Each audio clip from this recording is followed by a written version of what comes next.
일본 사회가 발칵 뒤집혔습니다. 도쿄 여고생 수학여행단 300명이 파리도 런던도 아닌 서울의 한 도심 청계천으로 몰려들였기 때문입니다. 그곳에서 멸종위기 동물을 본 17살 소녀는 진로를 바꿨고 이 소문은 일파만파 번졌습니다. 인공하천에서 생태계가 굴러간다고? 하지만 직접 본 순간 숫자로만 보던 기준이 무너졌습니다. 현장은 충격 그 자체였습니다. 수달 새끼들이 뛰노는 모습을 보러 관광객이 몰려들고 런던 템즈강 50년이 걸린 일을 서울은 20년 만에 해냈습니다. 세계가 불가능하다 여긴 기적 CNN이 긴급 취재 나선 감동의 기록을 지금부터 공개합니다. 세계가 불가능이라던 장면, 서울은 이미 현실로 만들고 있었습니다. 지금부터 그 검증의 기록을 공개합니다. 그 전에 구독과 좋아요 버튼을 눌러주시면 영상 제작에 큰 힘이 됩니다. 그리고 댓글에 한국 최고, 어디서 듣고 계신지도 꼭 남겨주세요. 저는 레이첼 워커, 41살 환경투자 심사역입니다. 그날 아침 책상 위엔 12개 나라의 도시 생태보건 사업 보고서가 쌓여 있었습니다. 제 일은 간단했습니다. 그 중에서 투자 가치가 있는 곳을 찾아내는 것이죠. 하천보건, 습지 재생, 도심숲 조성. 모두 비슷한 제목들이었지만 실상은 달랐습니다. 어떤 곳은 예산만 쏟아붓고 결과는 없고 어떤 곳은 홍보만 요란하고 실체는 없었습니다. 손가락으로 서류를 넘기며 숫자들을 훑었어요. 사업 규모, 투입 예산, 복원 면적, 예상 효과. 저는 이런 숫자들 사이에서 진짜와 가짜를 구분하는 법을 알고 있었습니다. 15년간 이 일을 해왔으니까요. 그런데 그날 손이 한 페이지에서 멈췄습니다. 서울, 청계천. 처음 본 이름이었습니다. 규모란에 적힌 숫자를 보고 눈살을 찌푸렸어요. 복원 길이 5.8km. 우리가 검토하던 다른 사업들은 최소 30km, 길게는 100km가 넘었습니다. 청계천은 그에 비하면 턱없이 짧았죠. 게다가 완공 연도가 2005년. 이미 끝난 사업이었습니다. 왜 이게 여기 있지? 중얼거리며 다음 장을 넘기려던 순간 메모란에 적힌 한 줄이 눈에 들어왔습니다. 도심 인공하천에서 멸종위기종 관찰보고 지속 발생. 손가락이 그 문장 위에 멈췄어요. 다시 읽었습니다. 도심, 인공하천, 멸종위기종. 이 세 단어가 한 문장 안에 들어가는 건 흔한 일이 아니었습니다. 특히 지속 발생이라는 표현이 신경 쓰였어요. 일회성 관찰이 아니라는 뜻이었으니까요. 저는 컴퓨터를 켜고 검색을 시작했습니다. 청계천. 사진들이 떴어요. 도심 한복판을 가로지르는 하천. 양쪽으로 빌딩이 늘어서 있고 사람들이 산책하고 있었습니다. 깨끗해 보였어요. 너무 깨끗해 보였습니다. 마치 전시용 정원처럼 말이죠. 인공 수로잖아. 화면을 확대하며 중얼거렸습니다.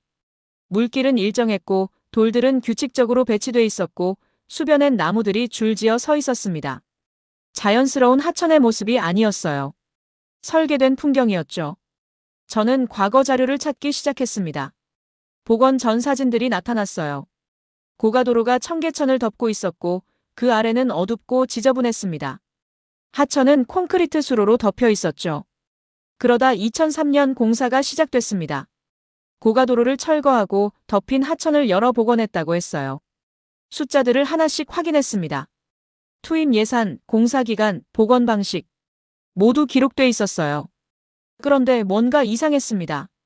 생태 데이터가 부족했어요. 복원 후 정착한 생물 종수, 수질 변화, 생태계 안정도. 이런 기초 자료들이 보고서엔 간략하게만 적혀 있었습니다. 투자 검토 대상이 아니야. 저는 보고서를 옆으로 밀어뒀습니다. 규모도 작고 이미 완공됐고 생태 자료도 불충분했어요. 성장성이 없었습니다. 우리 펀드가 찾는 건 앞으로 확장 가능한 모델이었으니까요. 그런데 손이 다시 그 보고서로 갔습니다. 멸종위기종 관찰보고 지속 발생. 그 문장이 계속 머릿속에 맴돌았어요. 저는 15년간 수많은 복원 사업을 봤습니다. 대부분은 초기엔 화려하게 시작하지만 시간이 지나면 유지비만 늘어나고 생태는 정체되거나 퇴화했어요. 그런데 이 하천은 20년이 지났는데도 여전히 멸종위기종이 관찰된다는 겁니다. 왜? 책상에 앉아 턱을 괴고 생각했습니다. 인공수로에, 도심 한복판에, 길이도 짧은 하천에서 멸종위기종이 계속 나타난다는 건 뭔가 다른 구조가 있다는 뜻이었어요. 단순히 물을 흘려보내고 나무를 심는 것 이상의 무언가가 작동하고 있다는 거죠. 저는 달력을 펼쳤습니다. 다음 주 일정을 확인했어요. 런던에서 회의가 하나, 베를린에서 현장 실사가 하나 잡혀 있었습니다. 그 사이 이틀이 비어 있었죠. 키보드를 두드렸습니다. 서울행 항공편을 검색했어요. 좌석은 있었습니다. 마우스를 화면 위에서 멈췄다가 클릭했습니다. 이틀이면 충분해. 저는 보고서를 다시 꺼내 들었습니다. 청계천 복원 사업. 투자 부적격으로 분류될 뻔한 작은 하천. 그런데 왜인지 이 하천이 저를 부르고 있었습니다. 숫자로는 설명되지 않는 무언가가 거기 있었어요. 비행기표를 출력하며 생각했습니다. 만약 이 하천이 정말로 작동하고 있다면, 만약 생태계가 정착했다면, 그건 단순한 복원 사업이 아니었습니다. 새로운 모델이었죠. 도시와 자연이 공존하는 방식의 증거였어요. 그날 밤, 저는 청계천에 대한 자료를 더 찾았습니다. 하지만 대부분은 관광 안내나 역사 설명뿐이었어요. 생태 데이터는 여전히 단편적이었고, 과학 논문도 많지 않았습니다. 제가 원하는 건 숫자였어요. 측정 가능한 증거. 그런데 그게 없었습니다. 직접 가봐야겠어. 노트북을 덮으며 중얼거렸습니다. 화면 속 청계천은 여전히 깨끗하고 인공적이고 의심스러웠어요. 하지만 동시에 뭔가 다를 수도 있다는 작은 기대가 생겼습니다. 다음 날 아침 사무실에 들어서자 동료가 물었습니다. 서울? 거기 왜 가려고? 확인할 게 있어서요. 뭐가? 숫자로 설명 안 되는 것. 동료는 어리둥절한 표정을 지었지만 저는 더 이상 설명하지 않았습니다. 사실 저도 정확히 뭘 확인하러 가는지 몰랐으니까요. 다만 한 가지는 확실했어요. 이 하천엔 제가 놓치고 있는 무언가가 있다는 것. 그리고 그게 뭔지 알아내지 못하면 저는 이 보고서를 영영 닫지 못할 것 같았습니다. 현장 실사차 서울 도착. 레이첼이 청계천을 보고 실망. 콘크리트 구조, 인공 여울, 외부에서 끌어온 물. 이건 자연이 아니라 유지비가 드는 전시시설이야. 투자 관점에서 지속 가능성에 심각한 의문. 인천공항에서 서울 시내까지는 1시간 남짓 걸렸습니다. 택시 창밖으로 빌딩들이 지나갔어요. 높고 빽빽하고 끝없이 이어졌죠. 운전사에게 청계천으로 가달라고 했습니다. 그는 고개를 끄덕이며 도심 쪽으로 차를 몰았어요. 관광객이세요? 아니요, 일 때문에 왔어요. 더 이상 묻지 않았습니다. 저는 가방에서 노트를 꺼냈어요. 확인할 항목들을 적어뒀죠. 수질, 수량, 생물 서식 흔적, 유지 관리 방식. 차는 좁은 길을 몇 번 꺾더니 멈춰 섰습니다. 다 왔어요. 차에서 내리자 소음이 쏟아졌습니다. 차 소리, 사람들 목소리, 공사장 기계음. 제가 선 곳은 도심 한복판이었어요. 사방이 건물이었죠. 계단을 내려갔습니다. 하천이 보였어요. 첫인상은 실망이었습니다. 물길은 일직선이었습니다. 양쪽 제방은 깔끔하게 정돈된 콘크리트였고 바닥엔 둥근 돌들이 규칙적으로 깔려 있었어요. 인공 여울이 군데군데 설치돼 있었고 물은 그 위를 넘어 흘렀습니다. 소리도 인위적이었죠. 너무 균일했어요. 이게 복원이라고. 중얼거리며 하천 옆을 걸었습니다. 나무들은 일정한 간격으로 심어져 있었고 산책로는 반듯했어요. 사람들이 지나갔지만 저는 그들이 아니라 물을 봤습니다. 맑았어요. 너무 맑았죠. 자연 하천은 이렇게 깨끗하지 않아요. 조류도 있고 침전물도 있고 계절마다 탁도가 달라지죠. 무릎을 굽혀 물에 손을 담갔습니다. 차가웠어요. 흐름도 느꼈죠. 그런데 뭔가 이상했습니다. 상류 쪽을 바라봤어요. 물이 어디서 오는지 보이지 않았습니다. 지나가던 사람에게 물었습니다. 이 물은 어디서 오는 건가요? 펌프로 끌어올려요. 지하수하고 한강 물이요. 자연 유입은 없고요. 비 올 때 빼고는 없을걸요. 감사하다고 말하고 일어섰습니다. 예상했던 대로였어요. 인공 방류. 외부에서 물을 끌어와 흘려보내는 구조였죠. 자연 하천이 아니었습니다. 유지비가 계속 드는 시스템이었어요. 다리 밑을 지나며 천장을 올려다봤습니다. 콘크리트 구조물이었어요. 하천 위로 도로가 지나가고 그 위로 또 건물이 있었죠. 이 하천은 도시에 끼워 넣어진 인공물이었습니다. 이건 전시시설이야. 노트에 적었습니다. 지속 가능성 의문. 자연 유입 없음. 인공 유지 구조. 펜을 멈추고 다시 하천을 봤어요. 물고기가 보였습니다. 작은 물고기 몇 마리가 여울 아래서 헤엄치고 있었죠. 저것들도 방류한 거겠지. 투자 관점에서 이 하천은 실패였습니다. 초기 비용만 들어간 게 아니라 운영비가 계속 발생했어요. 물을 끌어올리고 정화하고 관리하는 데 돈이 들었죠. 생태계가 자생하는 구조가 아니었습니다. 그런데도 멸종위기종이 관찰된다고요? 말이 안 됐습니다. 저는 하천을 따라 계속 걸었습니다. 확인하고 싶었어요. 레이첼이 데이터를 요청하고 받아서 분석하는 과정, 그리고 예상과 다른 결과에 놀라는 감정의 변화를 섬세하게 그려야 합니다. 호텔로 돌아와 노트북을 켰습니다. 서울시 환경정책과에 이메일을 보냈어요. 청계천 생태 데이터를 요청했죠. 복원 직후부터 현재까지의 어류 조사 기록, 수질 측정 결과, 생물 출현 빈도, 가능한 모든 자료를 달라고 했습니다. 답장은 다음 날 아침에 왔습니다. 첨부 파일이 12개였어요. 엑셀 파일, PDF 보고서, 사진 자료. 생각보다 많았죠. 커피를 한 모금 마시고 파일을 하나씩 열기 시작했습니다. 가장 먼저 본 건 어류 조사 기록이었어요. 2005년 복원 직후. 확인된 어류는 4종. 피라미, 붕어, 잉어, 모래무지. 모두 흔한 종들이었습니다. 예상 범위 아니었죠. 2007년 기록을 열었습니다. 8종. 쉬리가 추가됐고 참마자도 나타났어요. 손가락을 멈추고 다시 확인했습니다. 쉬리는 수질에 민감한 종이었어요. 오염된 물에선 살지 못했죠. 2009년 11종, 2011년 15종, 2015년 19종. 사무소를 나오며 생각했습니다. 데이터는 거짓말하지 않았어요. 어류는 늘었고 수질은 좋아졌죠. 하지만 그건 끊임없는 투입 위에서 가능한 일이었습니다. 이건 투자할 모델이 아니었어요. 호텔로 돌아오는 길 휴대전화가 울렸습니다. 김현수 씨였어요. 내일 시민 모니터링 활동이 있는데 관심 있으세요? 시민 모니터링이요? 네. 자원봉사자들이 하천 생태를 관찰하고 기록해요. 보시면 도움될 거예요. 다음 날 아침 8시 청계천 중류에서 김현수 씨를 만났습니다. 사람들이 모여 있었어요. 10명쯤 됐죠. 나이도 직업도 달라 보였습니다. 젊은 여자, 중년 남자, 70대쯤 되는 할아버지도 있었어요. 손엔 모두 노트와 카메라를 들고 있었습니다.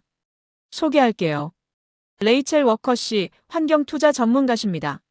사람들이 고개 숙여 인사했어요. 저도 인사를 받았죠. 오늘은 산란기 관찰입니다. 구역별로 나눠서 움직일 거예요. 한 무리는 상류로, 다른 무리는 하류로 흩어졌습니다. 저는 중류팀을 따라갔어요. 앞서 걷던 사람은 박영희 씨라고 했습니다. 60대 초반 은퇴한 교사였죠. 여기 오신 지 오래되셨어요? 물었습니다.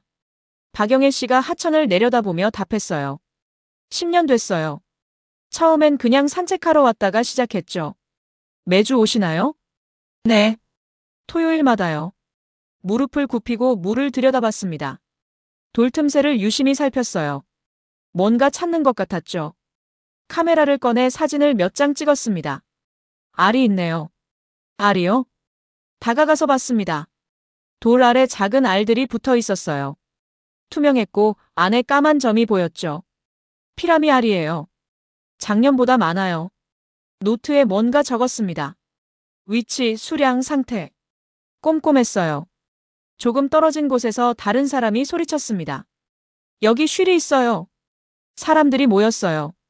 젊은 남자가 물속을 가리켰죠.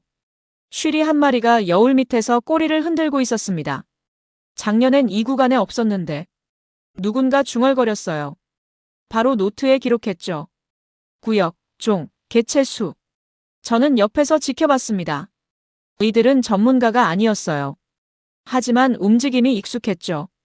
어디를 봐야 하는지 알고 있었고 뭘 기록해야 하는지 알고 있었습니다.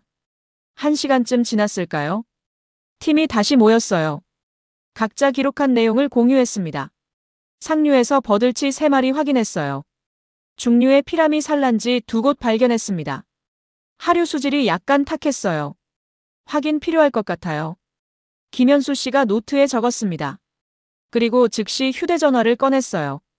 하류 수질 점검 부탁드립니다. 전화를 끊고 돌아봤죠. 오후엔 담당자가 나갈 겁니다. 시민들이 이상 징후를 발견하면 바로 연락하시나요? 네. 우리보다 빨라요. 매일 나올 순 없으니까요. 멈춰섰습니다. 이해가 되기 시작했어요. 얼마나 자주 이런 활동을 하세요? 매주요. 사계절 내내. 참여하는 사람은 몇 명이나 되나요? 등록된 자원봉사자만 200명 넘어요. 실제 활동하는 사람도 100명은 돼요. 숫자를 머릿속으로 계산했습니다. 100명이 매주 관찰하고 기록한다. 1년이면 5,000건 이상의 데이터가 쌓이는 거였죠. 전문가 10명이 매일 나와도 모을 수 없는 양이었어요. 이분들 급여는 어떻게 되나요? 김현수 씨가 웃었습니다. 급여 없어요. 자원봉사니까요. 왜 하시는 거죠? 물음에 박영애 씨가 답했어요. 여기가 좋아서요. 물고기들 보는 게 재미있어요. 그리고 이 하천이 계속 유지됐으면 좋겠거든요. 다른 사람도 고개를 끄덕였습니다. 아무도 돈을 받지 않았어요. 그런데도 매주 나왔고 기록했고 이상이 생기면 신고했습니다. 저는 노트를 펼쳤습니다. 사흘 전 김현수 씨에게 들었던 말을 다시 봤어요. 매일 측정하고 매일 관리해야 유지된다. 맞는 말이었습니다. 하지만 그 일을 하는 주체가 공무원만은 아니었어요. 운영 주체가 분산돼 있네요. 중얼거렸습니다. 김현수 씨가 물었죠. 뭐라고요? 행정이 전부 책임지는 게 아니라 시민들이 나눠서 맡고 있다는 거예요. 그렇죠. 우리끼리만 하면 못해요. 너무 넓거든요. 고개를 끄덕였습니다. 이건 예산표에 나오지 않는 자산이었어요. 급여 항목에도 운영비에도 잡히지 않았죠. 하지만 실제로는 가장 큰 힘이었습니다. 사람들이 다시 흩어졌어요. 저는 그들을 바라봤습니다. 할아버지가 무릎 꿇고 물을 살피고 젊은 여자가 사진을 찍고 중년 남자가 노트에 기록했죠. 이들이 있는 한 이 하천은 멈추지 않을 거였어요. 예산이 줄어도 공무원이 바뀌어도 이들이 계속 지켰으니까요. 숫자로 환산되지 않는 신뢰. 그게 이 하천을 유지하는 진짜 힘이었습니다. 박영애 씨가 제안했습니다. 내일 새벽에 나오실래요? 물고기들이 가장 활발해요.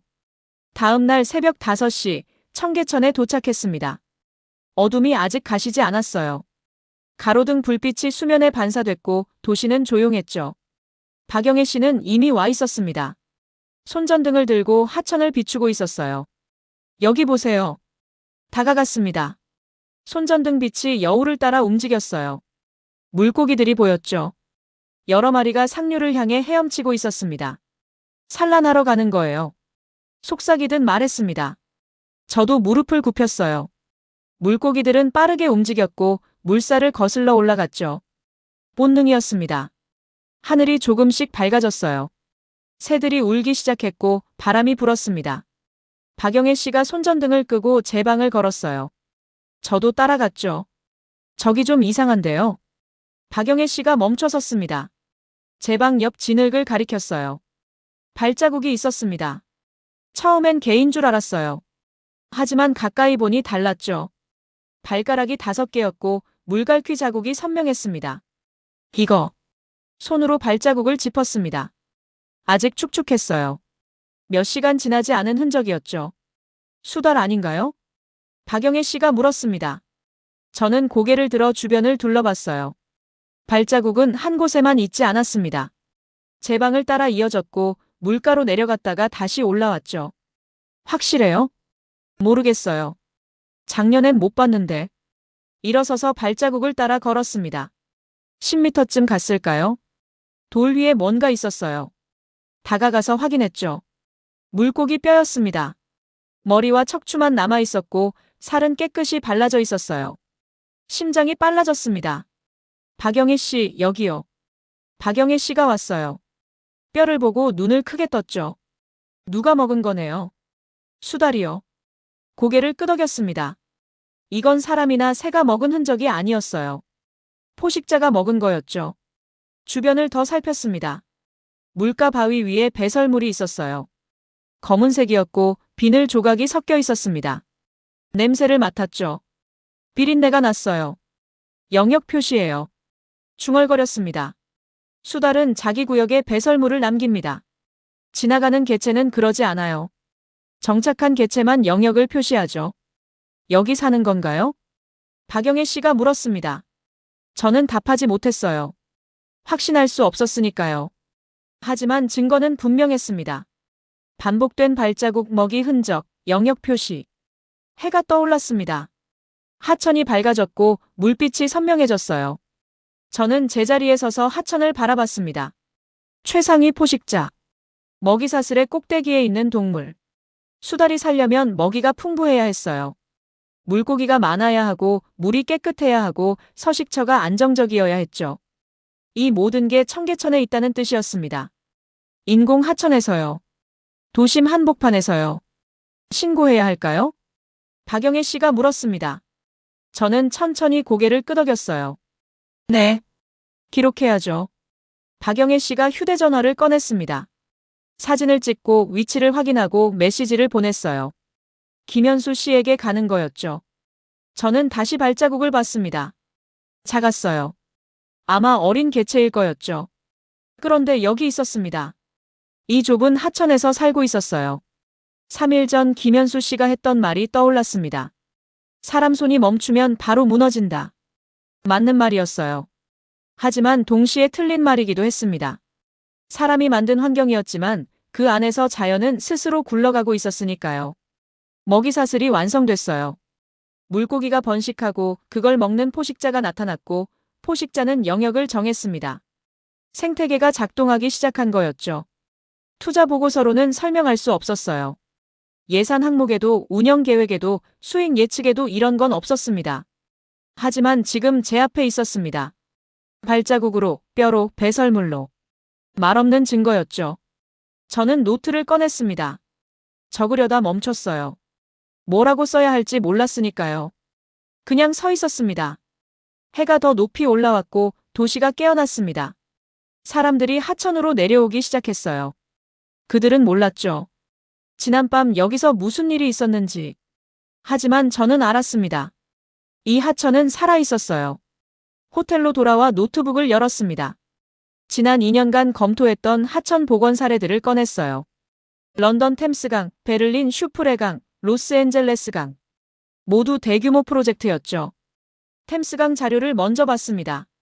복원 길이 45km, 투입 예산 3천억 원. 15년이 걸렸어요. 수질은 개선됐지만 생물종 회복은 더뎠죠. 여전히 진행 중이었습니다. 슈프레강도 비슷했어요. 50km, 4천억 원, 20년. 성과는 있었지만 목표치엔 못 미쳤습니다. 청계천 파일을 열었습니다. 5.8km, 3,500억 원, 2년. 복원 후 20년간 어류 종수가 4배 증가했죠. 숫자들을 표로 정리했어요. 길이 대비 비용, 기간 대비 성과, 면적 대비 생물 다양성. 청계천이 가장 효율적이었습니다. 어떻게? 의자에 기대며 생각했어요. 규모는 가장 작았는데 성과는 가장 빨랐죠. 뭐가 달랐을까요? 다시 자료를 펼쳤습니다. 이번엔 운영 방식을 비교했어요. 템스강은 정부 주도였습니다. 환경청이 관리하고 전문가들이 모니터링했죠.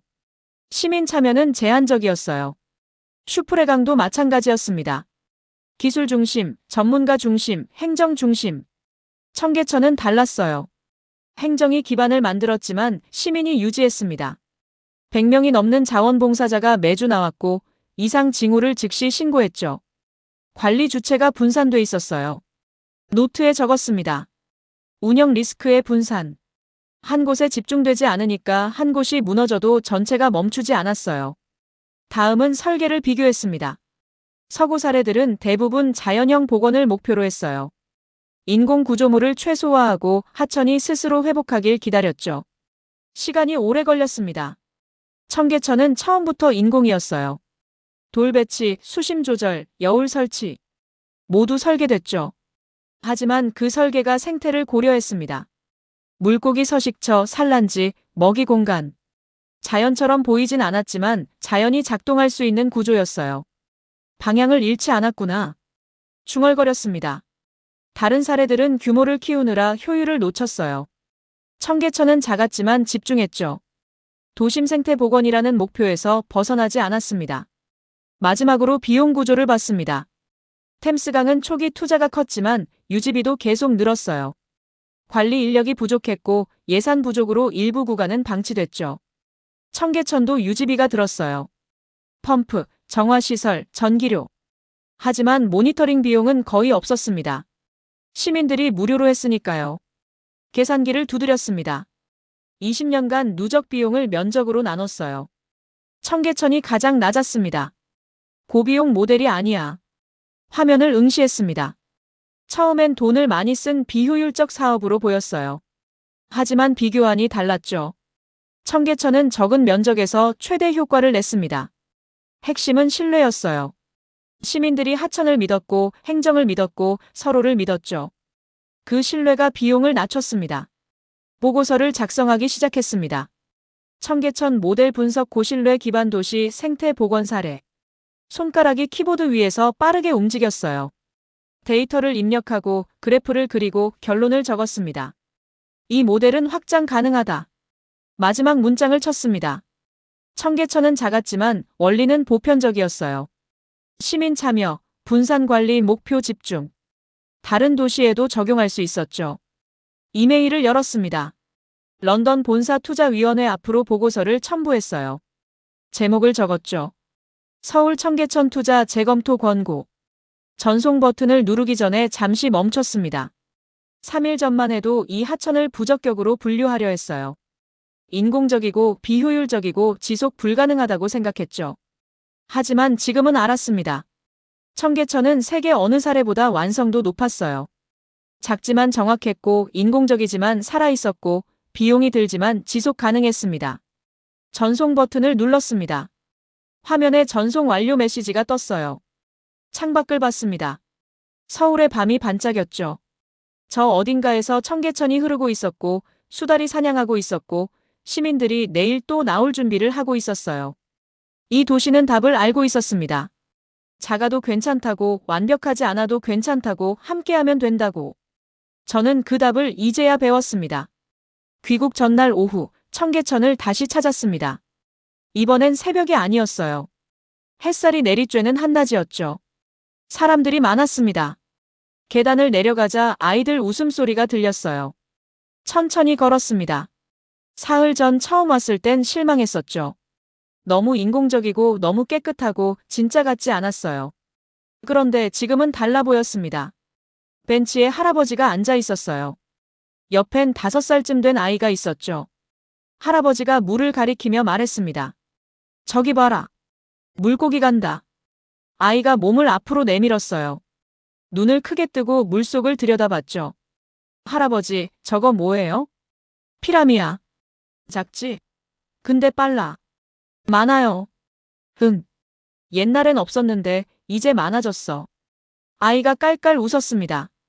할아버지도 미소 지었어요. 저는 그들을 지나쳐 걸었습니다.